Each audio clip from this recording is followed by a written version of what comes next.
Evet arkadaşlar, bugün sizlere varizi iyileştirmek için bir çok güzel kür yapacağız.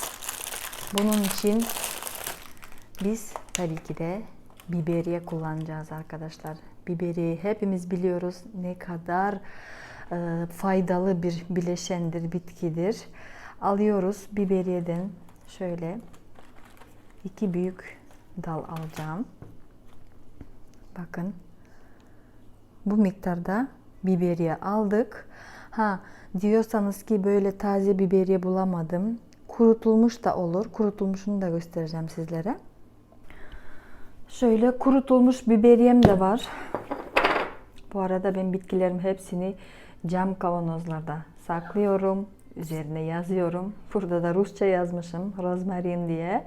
Rus takipçilerim için для моих подписчиков русской аудитории я говорю, что это розмарин.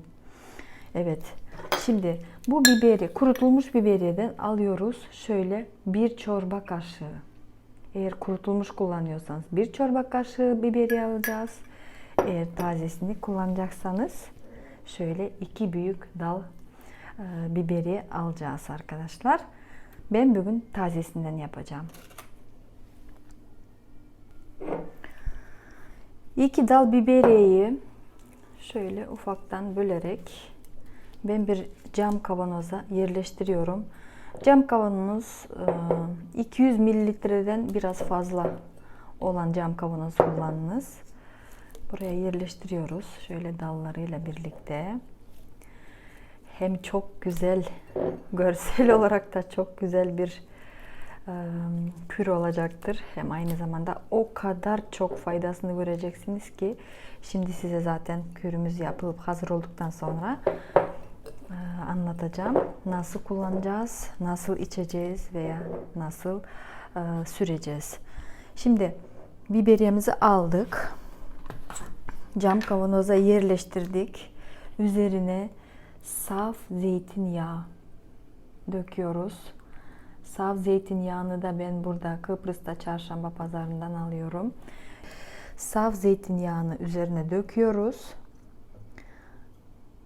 Şöyle bandırayım biberiyeleri.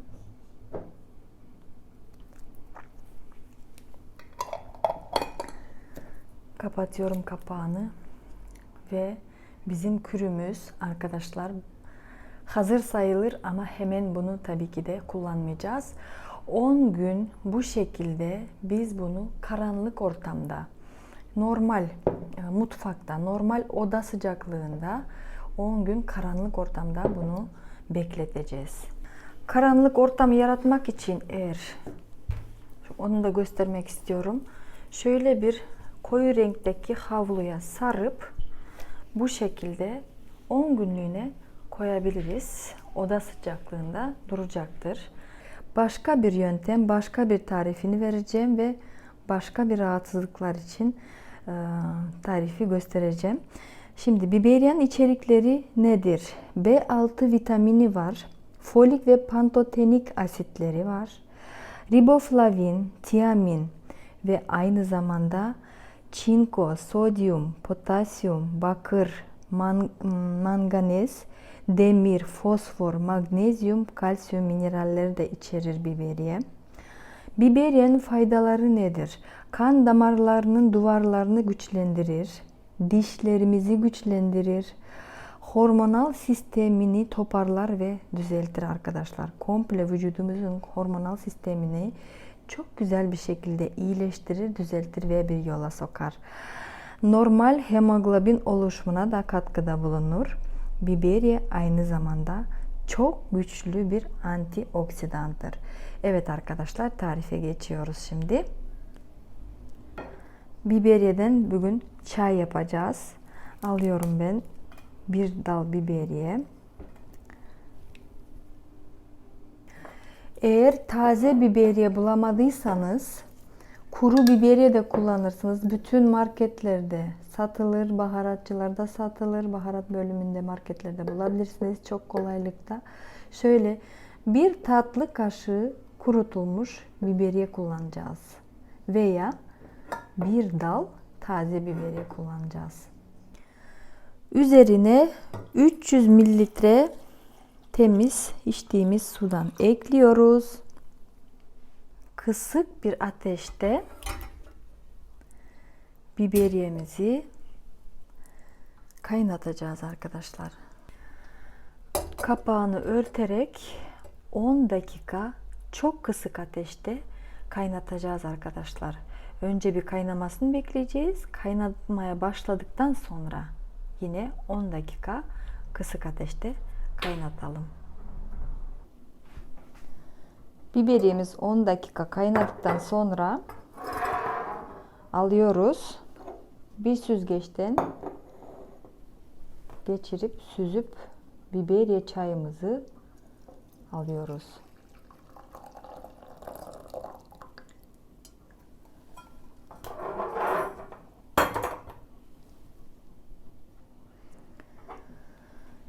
Çayımızın soğumasını bekliyoruz.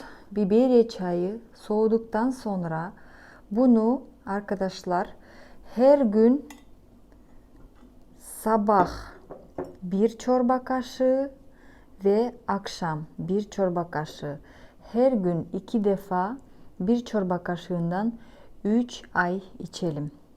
3 ay içtikten sonra siz zaten sonuçlara ulaşırsınız. Çok güzel, vücudu onarıcıdır. Yüksek derecede antioksidan, antibakteriyeldir ve dediğim gibi kan damarlarını güçlendirir. Varize iyi gelir.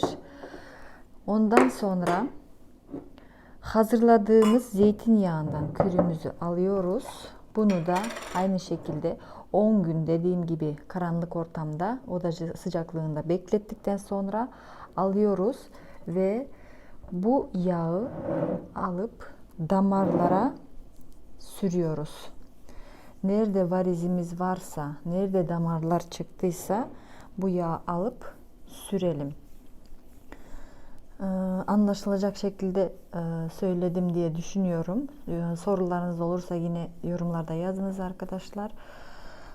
Varizlere birincisi yağ sürüyoruz ve biberiye çayımızı demleyip günde 2 defa 1 çorba kaşığından içeceğiz. Şöyle sabah ve akşam. Aç karnına, tok karnına hiç fark etmez. Bunu bu şekilde içip kullanabilirsiniz. Sizlerle sağlık diliyorum, huzur diliyorum, mutluluk diliyorum. Kendinize çok iyi bakınız. Yeni videolarda görüşmek üzere. Bye bye.